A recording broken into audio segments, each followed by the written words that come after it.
planned immigration enforcement targeting Somalians in the Twin Cities. Hungry children wind up in the hands of a Somali terrorist group. 4:37 a.m. Minneapolis. Federal Avenue, darkness, unmarked Suburbans rolled slow down Hennepin Street, headlights off, engines barely audible. Inside those vehicles sat 47 federal agents. FBI, DEA, ICE, U.S. Marshals. They weren't there for traffic stops. At 4:41 a.m. the lead vehicle stopped outside the Riverside Plaza complex, known locally as the Crack Stacks. A high-rise maze where dozens of Somali families lived and where investigators believed something far darker operated beneath the surface. The radio crackled, one word, execute. Agents moved fast, doors opened, boots hit pavement. No sirens, no lights, just speed and precision. This wasn't a test. This wasn't symbolic. This was the culmination of an 11-month investigation into one of the most sophisticated fentanyl distribution networks federal prosecutors had ever seen in the Midwest.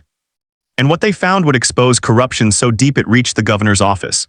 If you want the full truth, hit like so this video reaches more people who need to see it. The operation had a name: Operation Northern Poison. It began quietly in March 2024 when overdose calls in Hennepin County spiked 340% in 6 weeks. Hospital emergency rooms saw the same pattern. Young men, Somali, ages 18 to 26, fentanyl poisoning, 3 died in one weekend. The price told investigators everything. Fentanyl pills were selling for 87 cents on Cedar Riverside Avenue. Not $5, not $10, less than $1. That collapse meant one thing: supply wasn't trickling in anymore. It was flooding. DEA Special Agent Marcus Ortiz led the initial probe. His team started small: street buys, controlled purchases. Undercover agents posing as buyers, the dealers were easy to find.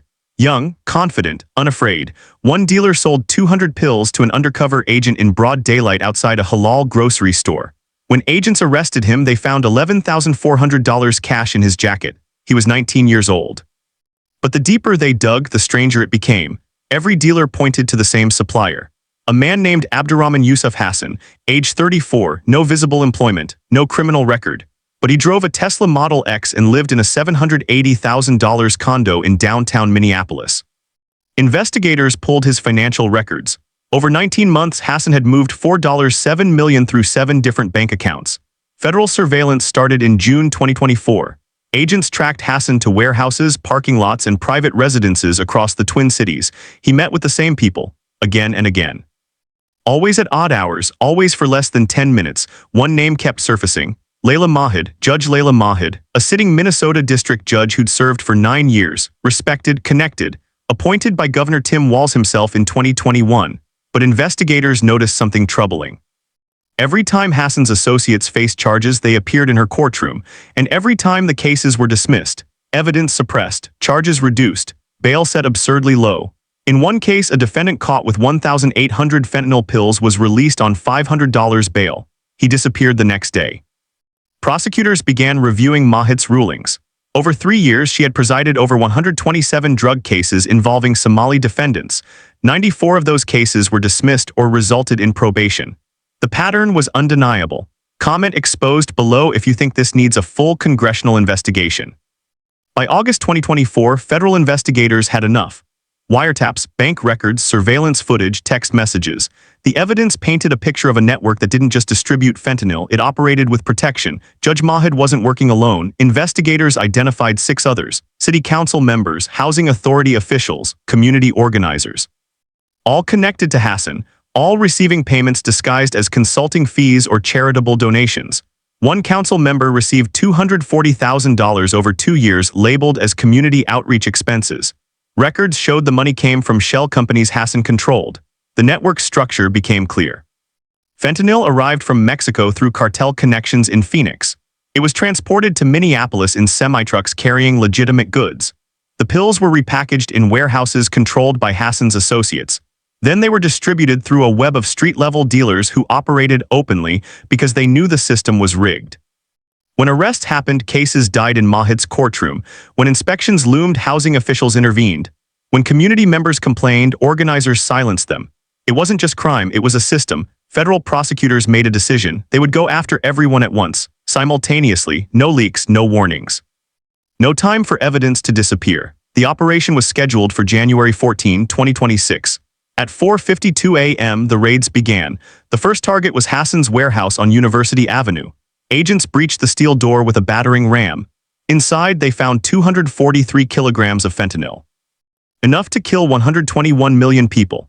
Pills were stacked in cardboard boxes labeled baby formula. Packaging equipment lined the walls, scales, plastic bags, labeling machines. This wasn't storage, this was production. Agents also found ledgers, handwritten records showing transactions dating back to March 2022. Names, amounts, dates. A meticulous accounting of death. One entry read, LM $18,000 case 47B dismissed. LM Layla Mahid, if this shocks you, hit like now so more people understand what happened. At 5:04 a.m., FBI agents arrived at Judge Mahid's home in Edina. A quiet suburban neighborhood, tree-lined streets.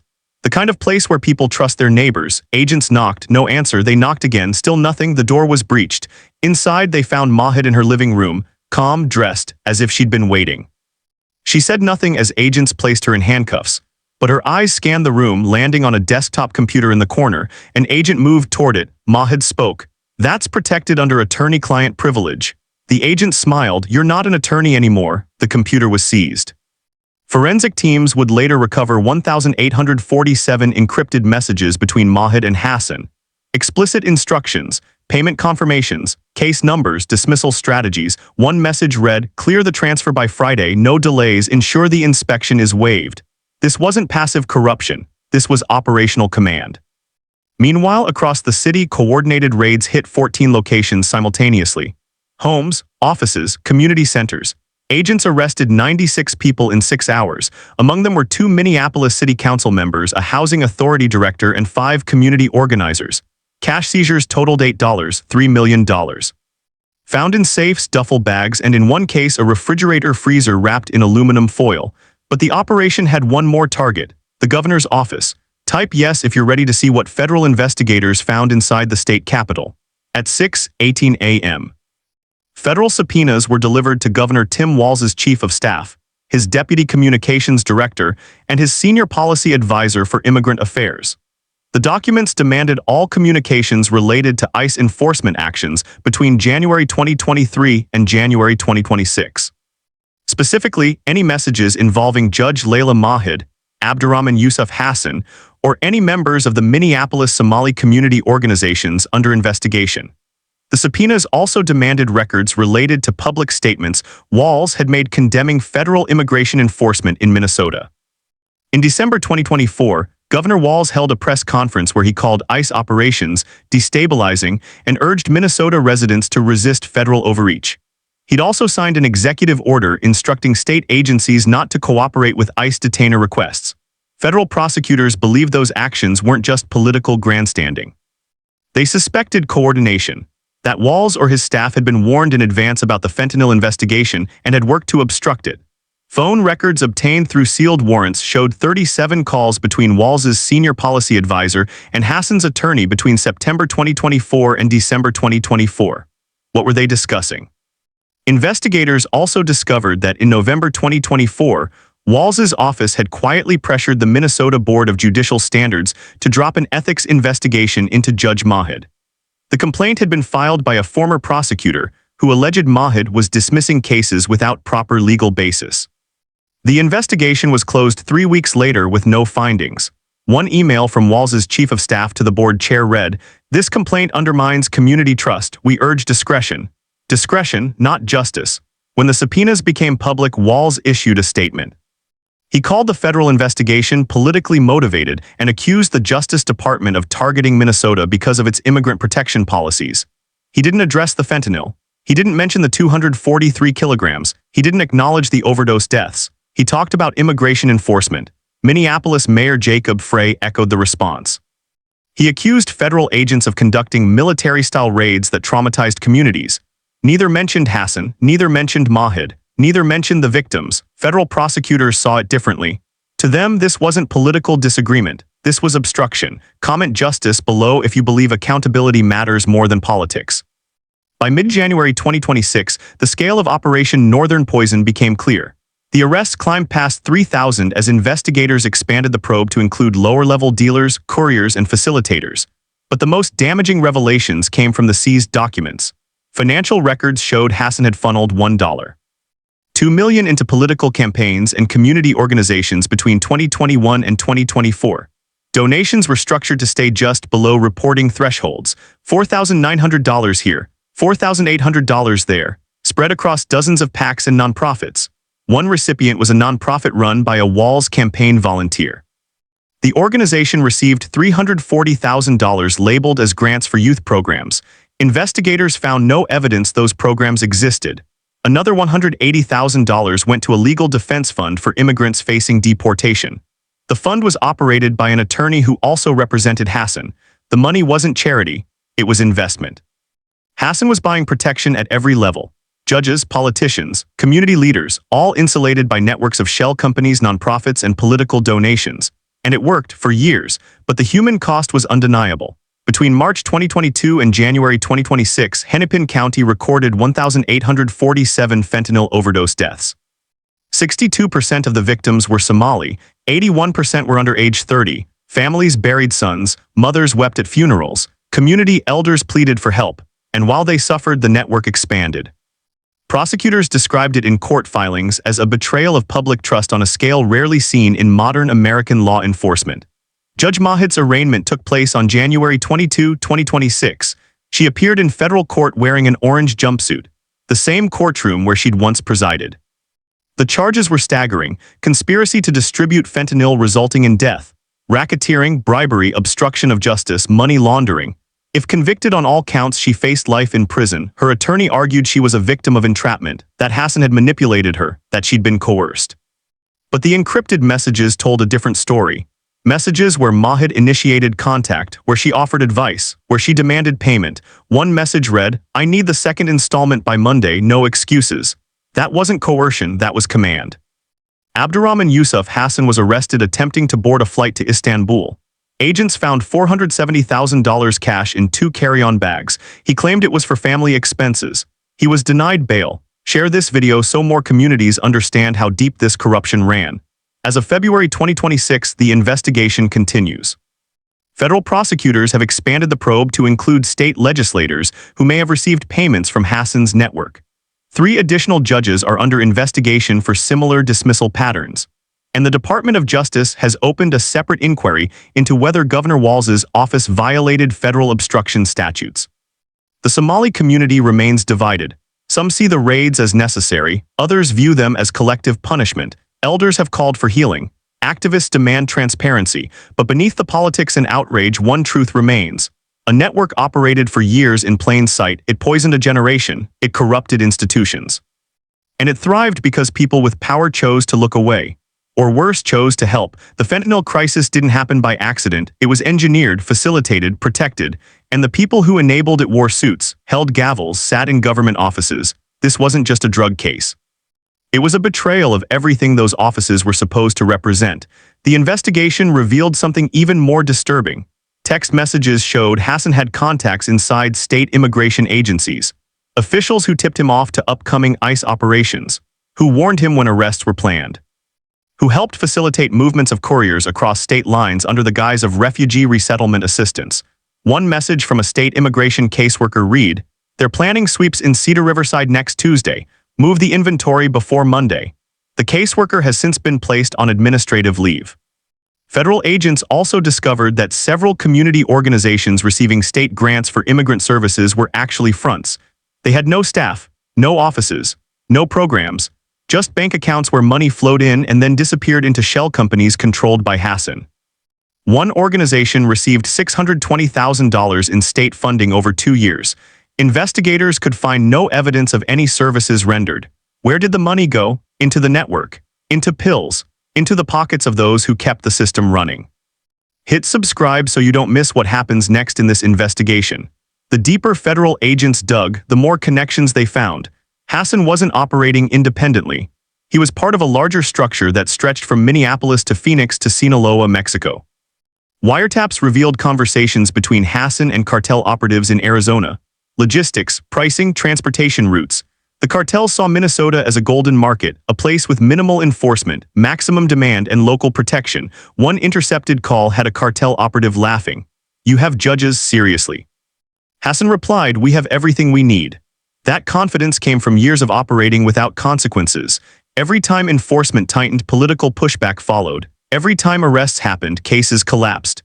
Every time communities demanded action, officials redirected blame toward federal overreach instead of local corruption. It created a perfect environment. Not for justice, for profit. And the Somali community paid the price. Young men became addicts, families fractured, futures vanished, all while those in power collected payments and issued press releases about protecting vulnerable populations. But they weren't protecting anyone, they were enabling slaughter. By late January 2026, the political fallout intensified. Calls for Governor Walz to resign grew louder. State legislators demanded hearings.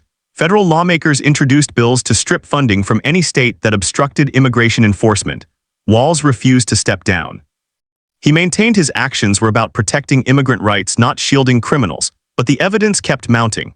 More emails, more payments, more connections. One email from Walz's deputy communications director to a nonprofit director read, "We need to reframe the narrative. This isn't about drugs, it's about community targeting." The nonprofit director forwarded that email to Hassan's attorney. Prosecutors called it consciousness of guilt, an awareness that the administration's actions were legally questionable, an attempt to spin away from truth. If you believe justice is worth fighting for, comment truth below. The trials are scheduled to begin in May 2026. Judge Mahid faces 19 federal charges. Hassan faces 34. The two city council members face 12 each. The housing authority director faces 8, and the investigation continues expanding. Federal prosecutors have indicated more indictments are coming, more officials, more facilitators. More people who chose profit over principle. The Somali community is left to rebuild. Trust in institutions has collapsed. Faith in leadership is shattered. The damage will take years, perhaps generations, to repair. But there's also resolve. Community elders have formed coalitions. They're demanding accountability. They're working with federal authorities. They're refusing to let corruption hide behind identity politics or victim narratives, because the real victims aren't the people in handcuffs. The real victims are the 1,847 people who died, the families left behind, the futures destroyed. This wasn't about immigration enforcement. It was about crime, corruption, betrayal. And now, finally, it's about justice. Hit like if you believe corruption must be exposed no matter who it implicates. What Operation Northern Poison revealed wasn't just a criminal network. It was a failure of systems designed to protect, courts that became cover, politicians who became enablers, community leaders who became collaborators, all while young people died. The pills came from cartels, but the permission came from inside, from people who swore oaths, who wore badges of authority, who claimed to serve. They served themselves. And when federal investigators finally moved in, those same officials didn't express remorse. They expressed outrage, not at the crimes, at the exposure. They called it targeting, harassment, overreach. They never called it what it was, justice. Share this video before it gets buried by those who want this forgotten. The fight isn't over. More charges are coming, more trials will begin, more evidence will surface, but the message is clear. Corruption at any level, protected by any identity, hidden behind any cause, will eventually face consequences. Minnesota became a hub not because of geography, not because of demographics, but because people with power allowed it, facilitated it, profited from it, and 1,847 people died because of those choices. This is only the beginning. The investigations continue. The trials will stretch through 2027, and the reckoning for those who betrayed their communities and their country is just starting. Comment accountability if you believe every official involved should face maximum consequences. The truth is out. The network is exposed. And justice, delayed but not denied, is finally coming for those who thought they were untouchable. This was Operation Northern Poison. And it proved that no one, no matter how connected, how powerful, or how protected, is above the law.